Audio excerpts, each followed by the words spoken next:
Well, we're here today to commemorate Albert Kavanagh, young IRA volunteer who was shot dead whilst unarmed but on an IRA operation 50 years ago. It's just incredible, hard to believe. And Albert's family's here, and his comrades from A Company, 2nd Battalion Belfast Brigade are here, and the people of Beechmount are here also to honour Albert. It was such a great loss.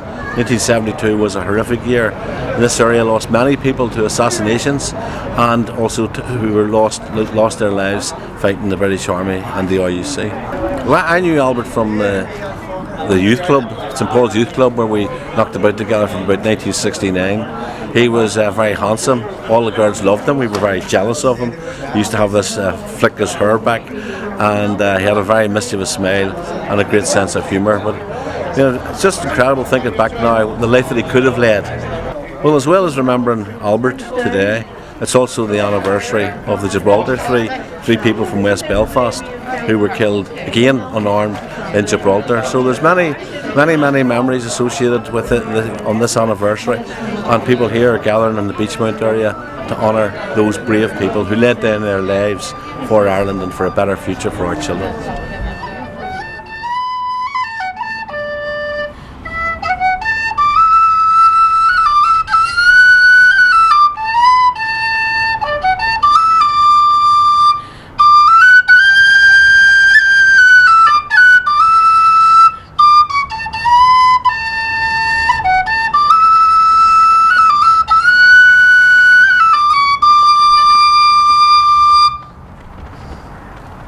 I'd now like to call to the platform Pat Sheehan.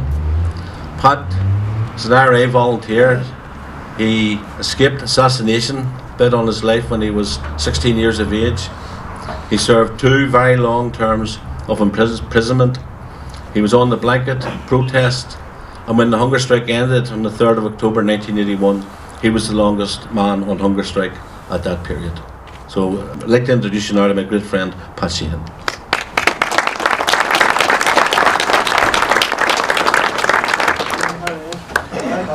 Danny agus bhailam fear na fáilte chur romh a lig an seo agus bhailam mo buchas a ggóil as an choirú a fuair mé an teacht agus lóirt an seo inniu ar commemoration Albert Kavanagh a fuair bás céige bliain ó hin. It's important that we remember our dead volunteers.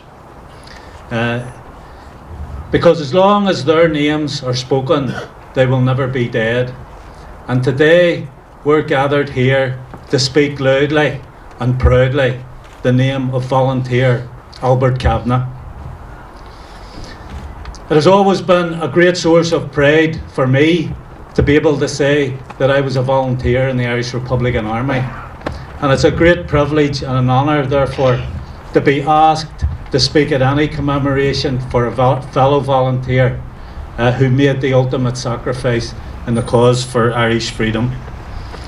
And it's important to reflect back on the society and the environment in which Albert Kavanagh grew up. The Orange State was in its prime.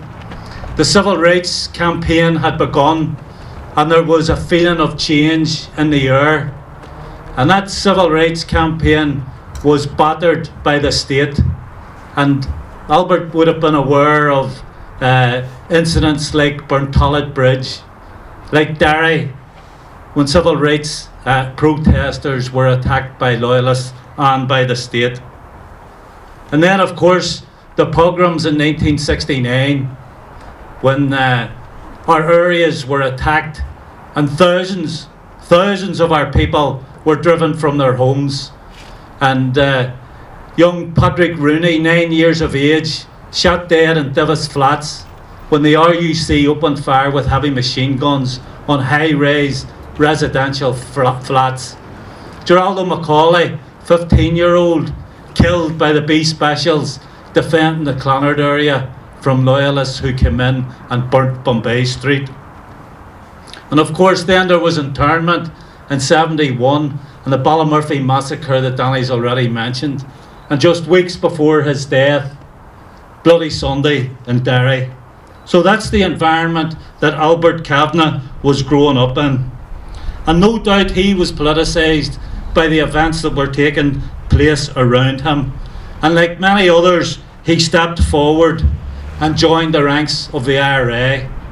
And it took a considerable amount of courage to do that, because for every volunteer who joined the army, they were told they would either end up in the graveyard or in prison. And you have to wonder why so many people decided to take that step forward.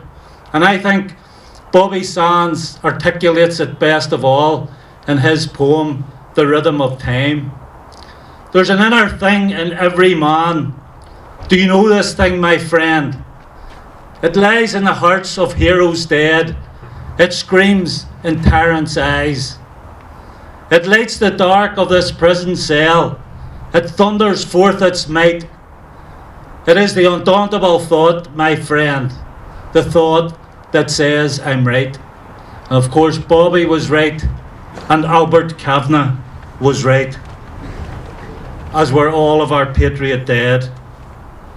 And of course, Albert's brother Paul also joined the ranks of the IRA and spent many long years in prison, both in England and here as well.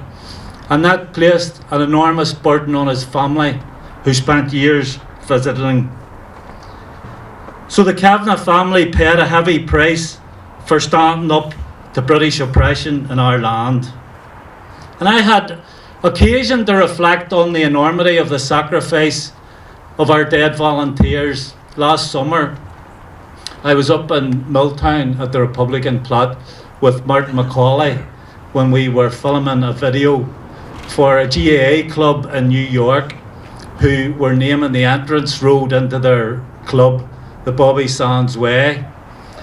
And I had my two daughters with me, Bamba, who's 9, and Fola, who was 5. And we were sitting on the wall round the plot, just where Bobby, Joe and Kieran's graves are. And of course it's also the final resting place for Albert. And the kids were quite patient for a while, but as time went on and Martin wanted to do cutaway shots and retake bits and pieces, they got bored and started running in around the gravestones beside the Republican plot. And they were shouting and laughing. And the first thought that occurred to me was Bobby's famous quote, "Our revenge will be the laughter of our children."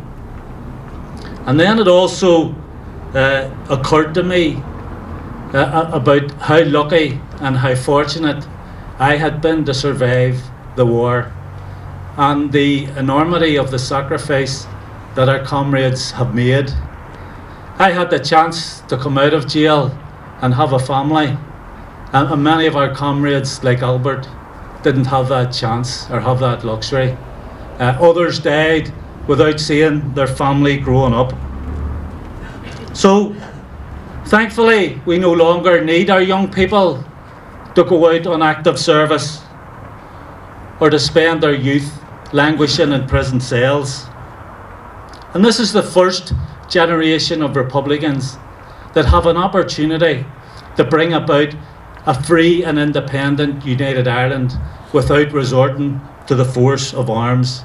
And just like in the 1960s and 70s, many young people are stepping forward to take up that challenge. And like Albert Kavanagh, they believe that their activism will bring about real change in this country. There's no doubt that we are closer to a free and independent United Ireland than ever before, and that is due to the sacrifice of men and women like Albert Kavanagh. I didn't know Albert, but I've spoken to many who did know him. His friend and comrade Ted Howell told me he was great fun to be with.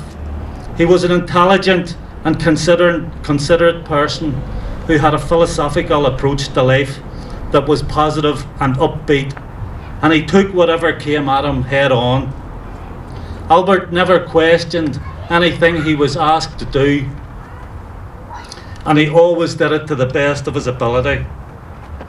So today, as we salute Albert's huge sacrifice and acknowledge and empathise with the loss and pain of his family even 50 years on. Let's recommit ourselves to finishing the struggle for which he gave his life. Now, Akarja, is the time for real change. Óglach Albert Kavanagh was a loving son and brother. He was a friend and comrade to many. He was well thought of in this community, and he was a valuable member of a company here in Beechmount. He was a proud and courageous volunteer of the Irish Republican Army. It was Fúrse Bás ar son Saoirse agus ar son Muncher na Haran.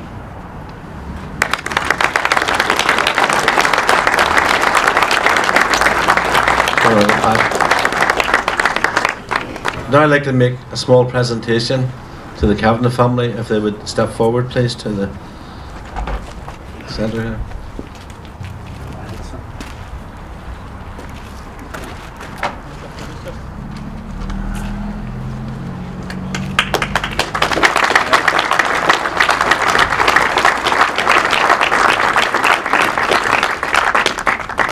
And on that day, 50 years ago, IRA volunteer Sean Cubfox survived, but he was seriously injured. And the Republican movement now would like to acknowledge Sean's commitment to the struggle and for what he came through. Would Sean come forward please for presentation?